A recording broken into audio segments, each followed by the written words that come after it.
Russia launches military attack in Ukraine with reports of explosions and troops crossing border. Let's see if we can click this video here.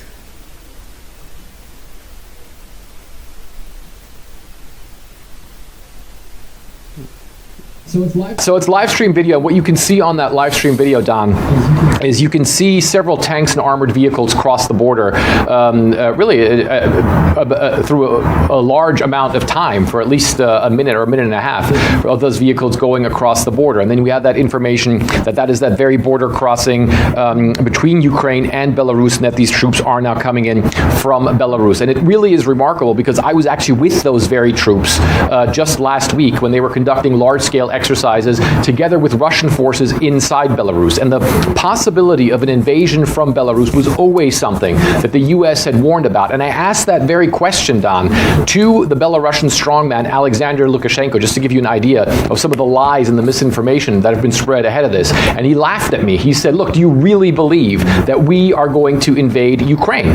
And obviously now, only about a week, a little more later, we're seeing that apparently is exactly what's going on. It's still unclear at this point in time whether these are Russian and Belarusian forces. It could very well be the case, because these two militaries work very closely with one another, and they've been practicing with one another for a large amount of time.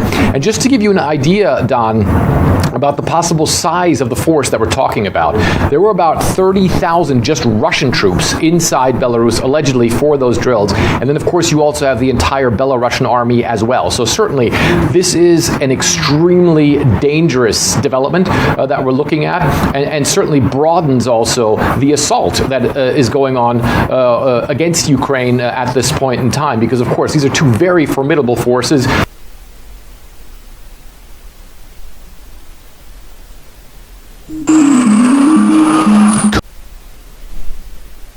Okay, so let's see here what this say. Moscow and Kiev. Russian forces have begun an attack on Ukraine, with reports of troops crossing the border to the north and south. Explosions in multiple cities, including the capital of Kiev, and warnings from Russian President Vladimir Putin of bloodshed unless Ukrainian forces lay down their arms.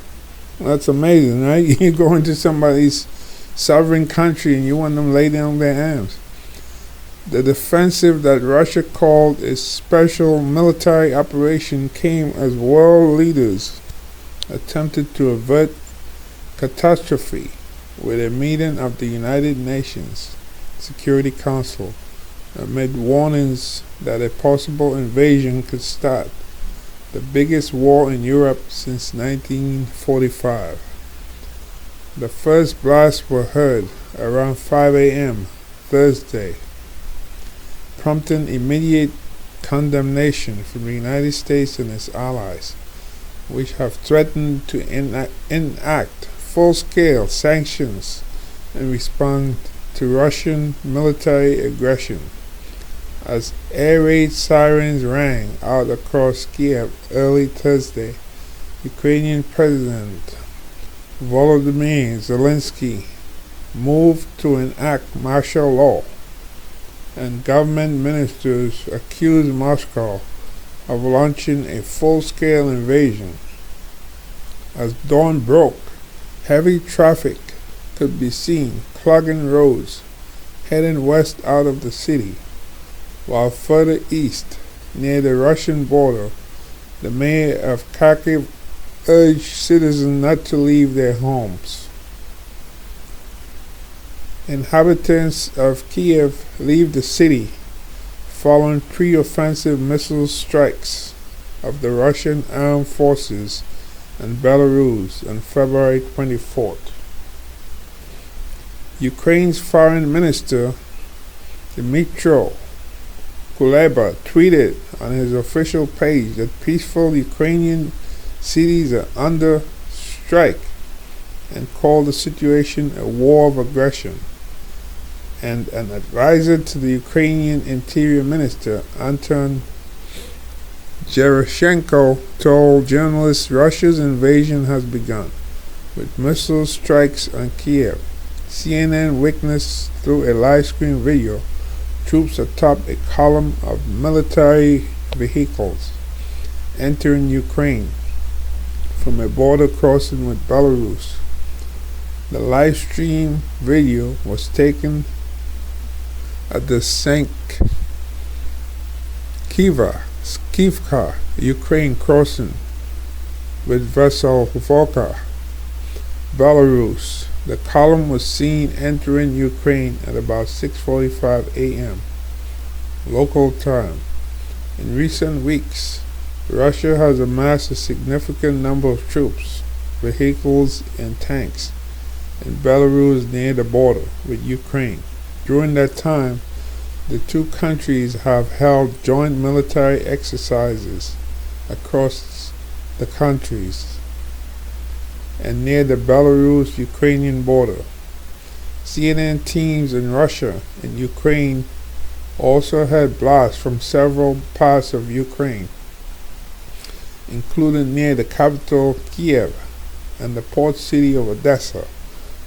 And images released by the Office of President Zelensky showed large explosions to the east of the capital, Kiev, with huge columns of smoke rising into the air.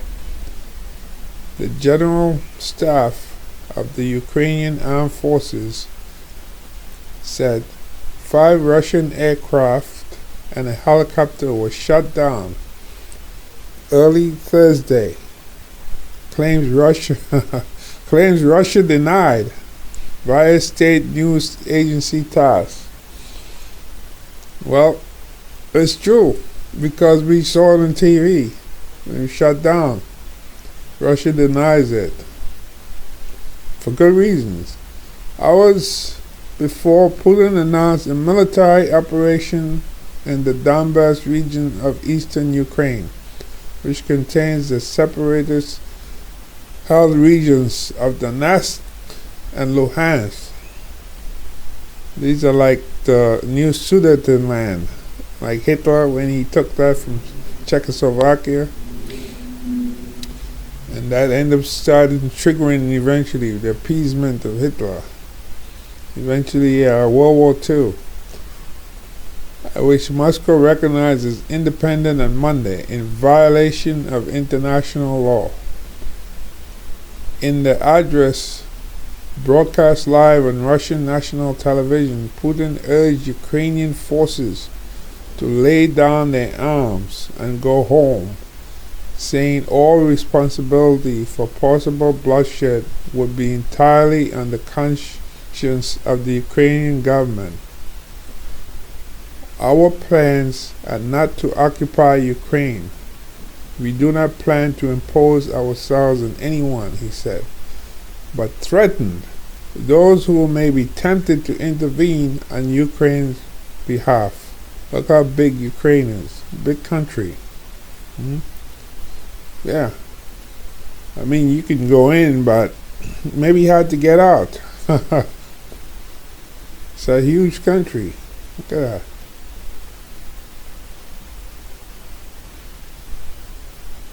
So whoever tries to interfere with us, and even more so, to create threats to our country, to our people, should know that Russia's response will be immediate and will lead you to such consequences as you have never experienced in your history, he said.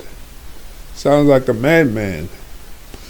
Before the announcement of military action, Zelensky appealed for peace, but vowed the country would defend itself. If we attack militarily, if they try to take away our freedom, our lives, our children's lives, we will defend ourselves, the Ukrainian president said in a speech in Russian and directed at Russian citizens. When you attack, you will see our faces and not our spines. Our faces. Well, you know what? I think the Ukrainians are tough.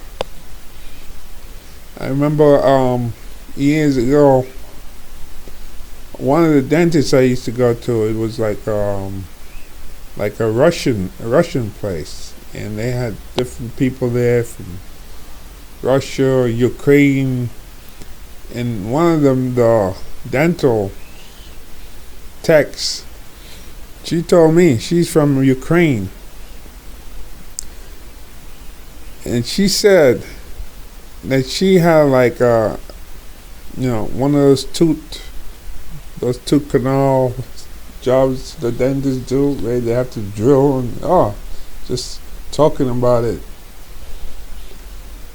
And she said she had no anesthesia, no anything like that. It was kind of hard to believe that stuff, but yeah, these people are tough. So she had all this stuff, just drilling, root canal. She said, and that's in Ukraine. She had a root canal done in her. No anesthesia. You gotta respect people like that. I can't imagine an American woman having a root canal without any anesthesia. Oh my goodness. But people from that part of the world tend to be really tough people. You look at them. They're tough. You look at how they are. Like the three girls, Trivili or whatever, doing the singing online from Georgia. You look at the environment they're in. You can tell it's a tough life. You see like in the background, people have like donkeys and so forth, traveling on. Very tough life. Mountains in the background. These people are accustomed to living a tough life. So I think the Russians are really gonna have it in for them. After all is said and done, these people are not just gonna let them walk over them like that. They're really in for a fight. And who knows, maybe a root canal too.